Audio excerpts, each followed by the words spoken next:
Okay, so we're talking pound for pound right now. Pound for pound ranking using combat sports such as boxing, wrestling, or mixed martial arts. Who the better fighters are, irrespective of their weight, i.e., just to compensate for weight class, yada yada. You kind of get what pound for pound is essentially.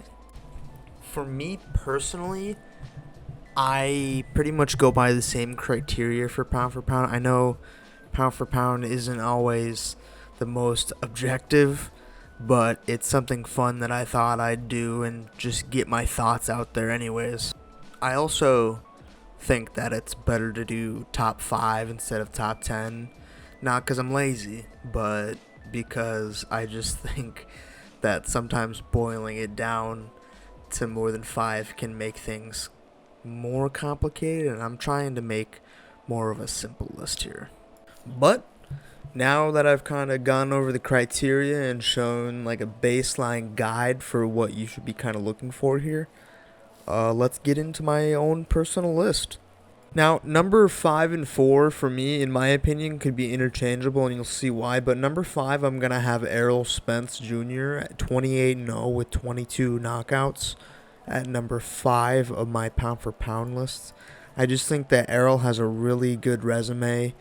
His last 5 wins include guys like Danny Garcia, Yordenis Ugas, where he was notably hurt, even though it was a little bit of a different hurt than normal. He lost his mouthpiece and he was a bit disoriented, but I think I mentioned Danny Garcia. It was a great win, unanimous decision under his belt, and also Sean Porter, which is a huge win, along with Mikey Garcia just before that.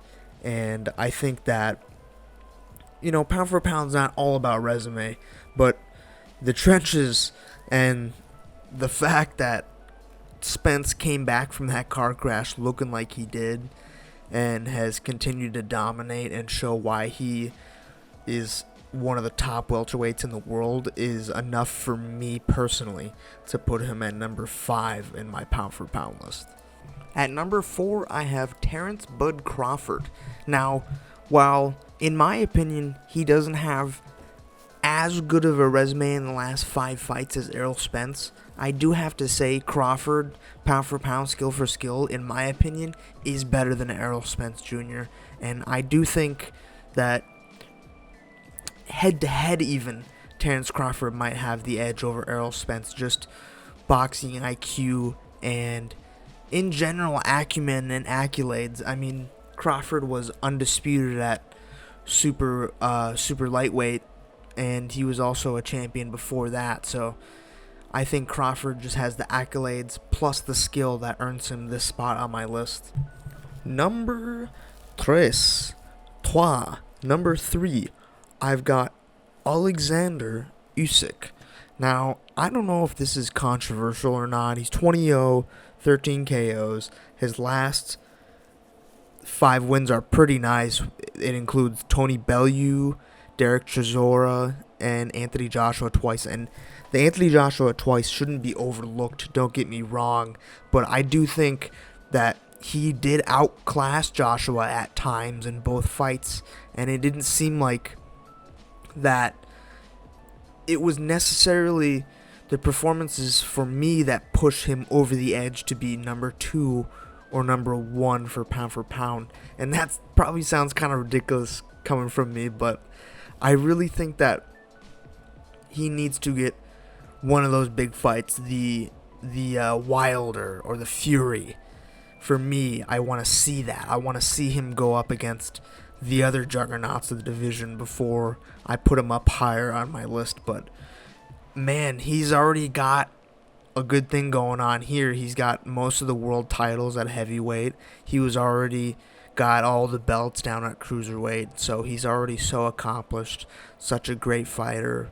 He's got that amazing movement. He's always moving, he's always active, he's always showing activity in the ring and scoring those really valuable points. And I think against Anthony Joshua, he showed that you don't necessarily need to be a huge hulking heavyweight to have success like Usyk has. Alright, number 2, and this is where it gets really spicy because I've got Saul Canelo Alvarez at number 2 for my personal opinionated pound for pound list.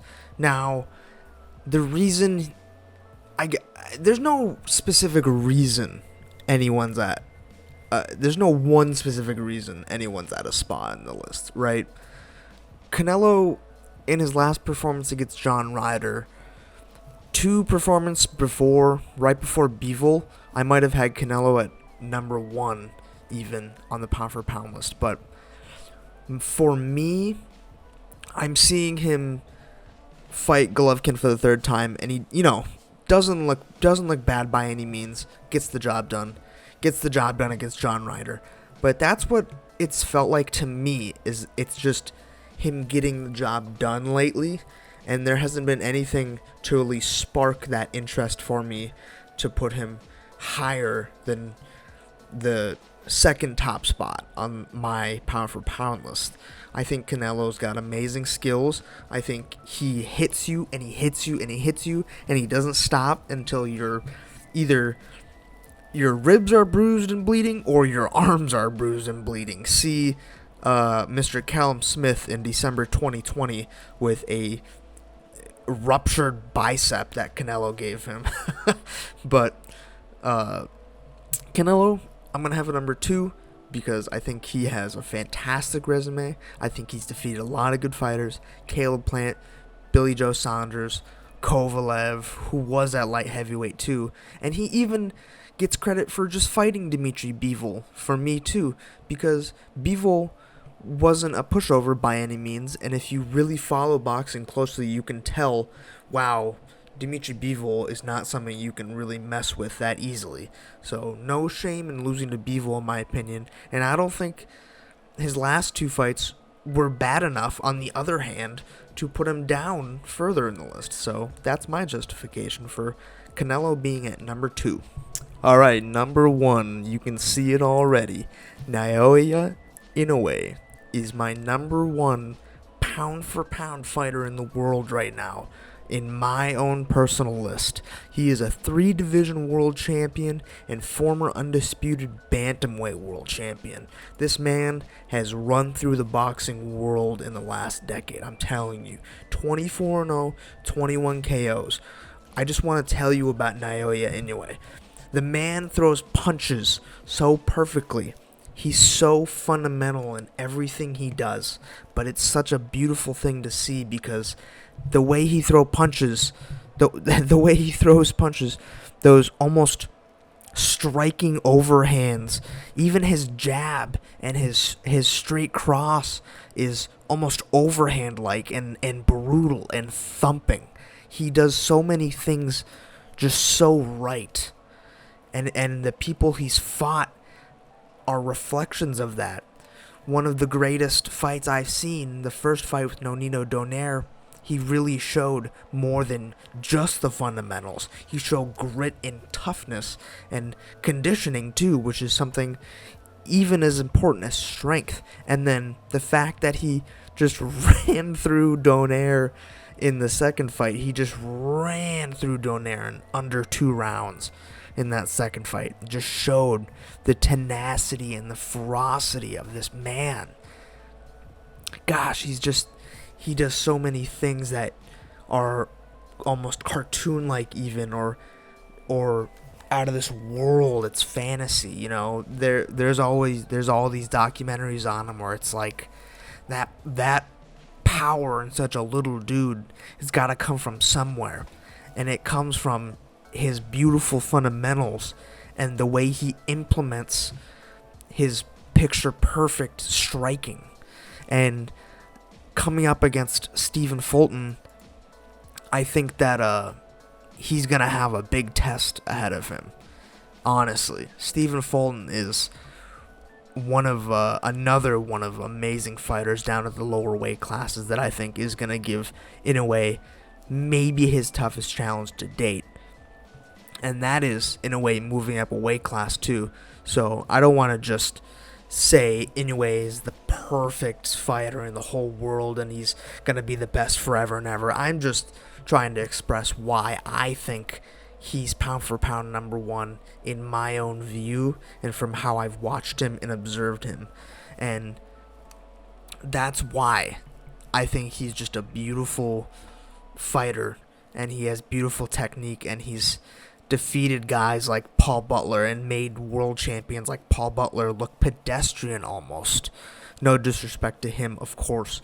And he's defeated people like Jason Maloney, Emmanuel Rodriguez. Emmanuel Rodriguez was looking good back when he was defeated by Inoue, but after taking that body shot, man, from Inoue, that signature liver shot, it was game over, man. And he is just carved a path of destruction leading up to this really epic fight he's got against Stephen Fulton coming soon. But yeah, that's my pound for pound list. My disclaimer is that I think it's pretty superfluous, it's pretty fluid. It could change a lot depending on what happens, who fights, and all that. And I know I'm not completely consistent myself. I'll admit that. I'm not myself perfect in making this list. I know there's maybe some things that might have contradicted each other, but that's just the nature of doing these things, I think. But overall, that's my list, and if you agree or disagree, feel free to let me know in the comments. And thanks for watching.